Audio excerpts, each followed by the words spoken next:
Technician அனைவருக்கும் வணக்கம். ஆஜா பேசுகிறேன். இந்த வண்டி பார்த்தீங்கன்னா பேஷன் ப்ரோ BS6 மாடல். இது பார்த்தீங்கன்னா இது வந்து கார்பரேட்டர், அதாவது FI சிஸ்டம் இது மாடல். இது BS6 மாடல். இது இதை பொறுத்தளவுக்கு பார்த்தீங்கன்னா இதில் வந்து நம்ம கஸ்டமர் என்ன பண்ணாங்கன்னா, இதில் வண்டியில் கம்ப்ளைண்ட், இந்த வண்டியில் வரும்போது என்ன கம்ப்ளைண்ட் பார்த்தீங்கன்னா, வண்டியில் ஈசிஎம் பிரச்சனை. இதில் ஸோ ஈசிஎம் மாற்றணும். இந்த வண்டியில்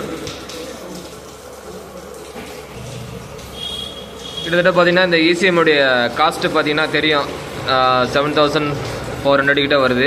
ஸோ இதில் வந்து ஈசிஎம் தான் இதில் ஃபால்ட்டு. ஈசிஎம் கூட அது பாக்ஸ் கொடுப்பா.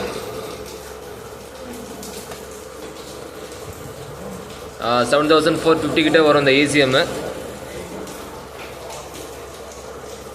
மெயினாக இதில் வந்து கஸ்டமர் பொறுத்தளவுக்கு என்ன சொன்னார் பார்த்தீங்கன்னா, இதில் ஈசிஎம் மாற்றினா திரும்பி ஃபால்ட் வருமா அப்படின்னு ஒரு கொஸ்டின் கேட்டார். நம்ம பேசிக்காக சொல்லக்கூடியது தான். எலக்ட்ரானிக் ஐட்டத்தை பொறுத்தளவுக்கு நம்ம கேரண்டியாக சொல்ல முடியாது.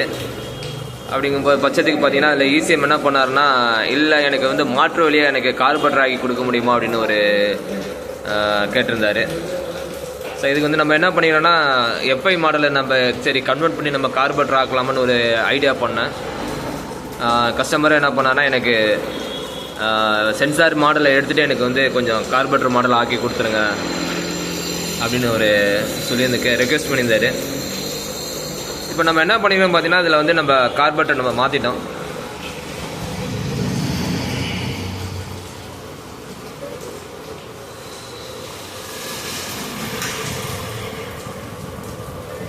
பார்த்தீங்கன்னா இதில் வந்து ஈசிஎம் எடுத்துகிட்டு நம்ம என்ன பண்ணிக்கிறோன்னா, கார்பரேட்டர் நம்ம இதில் மாற்றிருக்கோம். இதில் ஸோ மேனிஃபோல்டெலாம் சேம் அதே மேனிஃபோல்டில் வச்சு நம்ம என்ன பண்ணிக்கிறோம், எல்லாமே ஆல்ட்ரு பண்ணியிருக்கோம். ஆல்ட்ரு பண்ணி பார்த்தீங்கன்னா இதில் கிட்டத்தட்ட பார்த்தீங்கன்னா கார்பரேட்டர் கிட்ட அப்படியே மாற்றி வயரிங் எதுவும் மாற்றலை இந்த வண்டியில். அதே மாதிரி டேங்கை பொறுத்தளவுக்கு பார்த்தீங்கன்னா, டேங்கை பொறுத்தளவுக்கு நம்ம எதுவும் ஹோல்ஸ் எதுவும் பண்ணலை, வெல்டிங் எதுவும் பண்ணலை.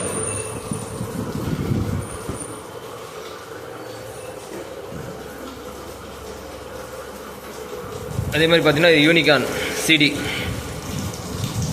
நம்ம என்ன பண்ணிங்கன்னா, வயரிங்கில் வந்து இதே வயரிங்கில் தான் நம்ம ஆல்ட்ரு பண்ணியிருக்கோம். அதாவது என்னன்னா, நார்மல் இதே வயரிங்லேயே யூனிகான் CD போட்டு ஸோ நம்ம ஆல்ட்ரு பண்ணியிருக்கோம். வண்டி ஸ்டார்ட் பண்ணுவோம்.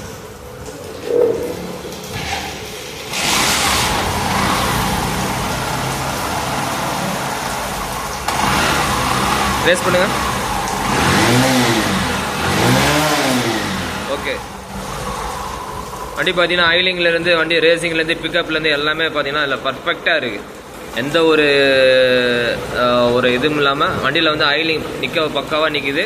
அதே மாதிரி நான் வண்டி ஓட்டும் போது பிக்கப் பார்த்தீங்கன்னா ஃபஸ்ட்டை விட வந்து நல்ல ஒரு பிக்கப்பும் இருக்குது. இதில் வண்டி ஆஃப் ஆகிற கம்ப்ளைண்ட் எதுவுமே இல்லை. வண்டி நல்ல ஒரு கண்டிஷனாக இருக்குது. இதில் என்ன பண்ணிக்கணும்னா, நம்ம வந்து மேக்னெட்டு மட்டும் என்ன பண்ணிங்கன்னா, காயில் சேம் இதே காயில் தான். காயில் நம்ம எதுவும் ஆல்ட்ரு பண்ணலை, இதே காயில் தான். அதே மாதிரி பார்த்தீங்கன்னா இதில் வயரிங் மட்டும் தான் எல்லாமே நம்ம ஆல்ட்ரு பண்ணியிருக்கோம். ஸோ இந்த பிக்கப் காயில் பார்த்தீங்கன்னா இதில் வந்து நம்ம இந்த CD போட்டிருக்கும் போது ஸோ அதுக்கு தகுந்த மாதிரி நம்ம லைனை மாற்றி எடுத்துகிட்டு போயிருக்கோம்.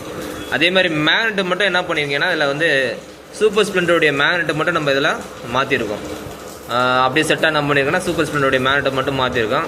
மற்றபடி இந்த வண்டியில் பொறுத்தளவுக்கு நான் என்ன பண்ணிக்கலாம், வேறு எதுவுமே எல்லாமே வந்து என்னென்னா, டேங்கில் இருக்கக்கூடிய பம்பில் நம்ம என்ன பண்ணிக்கலாம், பம்பை டம்மி பண்ணிவிட்டு ஸோ அதை நம்ம ஆல்ட்ரு பண்ணி அதுலேருந்து நம்ம டியூப் போட்டு நம்ம பெட்ரோல் வர மாதிரி நம்ம ரெடி பண்ணியிருக்கோம். அதே மாதிரி ஈசிஎம் தூக்கிட்டு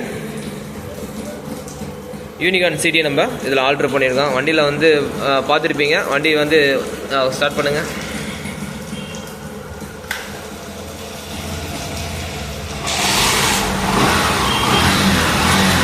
வண்டி பார்த்தீங்கன்னா FI வண்டியை விட இது வந்து இப்போ கார்பரேட்டர் நம்ம மாற்றினது பார்த்தீங்கன்னா அதை விட இது பெஸ்ட்டாக இருக்குது. வண்டி பிக்கப்லேருந்து வண்டி வந்து ஸ்லோ ஸ்பீட் ஐலிங் நிற்கிறது எல்லாமே பக்காவாக இருக்குது. இது ஒரு மாற்று வழியாக நம்ம என்ன பண்ணிக்கோன்னா, முதல் தடவையாக இந்த பேஷன் ப்ரோ பொறுத்தளவுக்கு பார்த்தீங்கன்னா நிறையா பிரச்சனைகள் இருக்கும். இது வரைக்கும் நிறைய வண்டியில் ஆல்ட்ரு பண்ணியிருக்காங்க. முதல் தடவையாக நம்ம பேஷன் ப்ரோவில் வந்து ஃபஸ்ட் டைம் நம்ம இதை ஆல்ட்ரு பண்ணியிருக்கோம். பெரிய ஒரு சக்ஸஸாக இது நம்மளுக்கு வந்து இந்த ஒரு ஆல்ட்ரு பண்ணது நம்மளுக்கு வந்து பெரிய சக்ஸஸாக இருக்குது. இது வந்து பார்த்தீங்கன்னா ரொம்ப எல்லாமே பண்ணது பார்த்தீங்கன்னா இதில் வந்து என்னென்னா ஒரு சிம்பிளாக தான் பண்ணியிருக்கோம். நம்ம ஈசிஎம் எடுத்துகிட்டு நம்ம பார்த்தீங்கன்னா எல்லாமே சிம்பிளாக பண்ணியிருக்கோம். கொஞ்சம் டைமிங் ஆச்சு, மற்றபடி எல்லாமே பர்ஃபெக்டாக இருக்குது எல்லாமே. நன்றி. ஹாஜா.